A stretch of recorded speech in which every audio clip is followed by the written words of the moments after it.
নমস্কার। কিছু কিছু ক্ষেত্রে ভারতীয় নাগরিক সুরক্ষা সংহিতা প্রাথমিক তদন্তের বিধান অন্তর্ভুক্ত করেছে।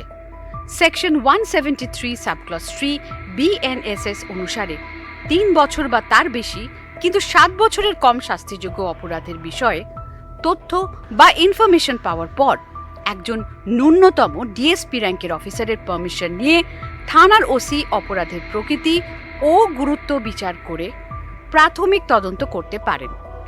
প্রাইমা ফেসি কেস আছে কিনা তা নিশ্চিত করার জন্য ডিএসপি প্রিলিমিনারি এনকোয়ারি করার অনুমতি নাও দিতে পারেন এবং সরাসরি এফআইআর রেজিস্ট্রেশন করার নির্দেশ দিতে পারেন। প্রিলিমিনারি এনকোয়ারির উদ্দেশ্য হল প্রাথমিকভাবে কেসটি তদন্তের উপযোগী আছে কিনা তা নিশ্চিত করা। এটা অবশ্যই 14 দিনের মধ্যে শেষ করতে হবে। অভিযোগকারীকে অবশ্যই এনকোয়ারির রেজাল্ট জানাতে হবে।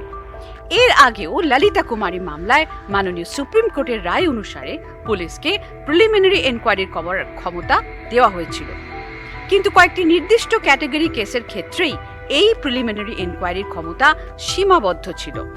এখন এটি 3 থেকে 7 বছরের মধ্যে শাস্তিযোগ্য যে কোনো অপরাধের জন্য করা যেতে পারে। তুচ্ছ কেসের ইনভেস্টিগেশনের রিসোর্সের অপচয় রোধ ও তদন্তের ক্ষমতার অপব্যবহার রোধ করার জন্যই এই প্রিলিমিনারি এনকোয়ারির প্রভিশন।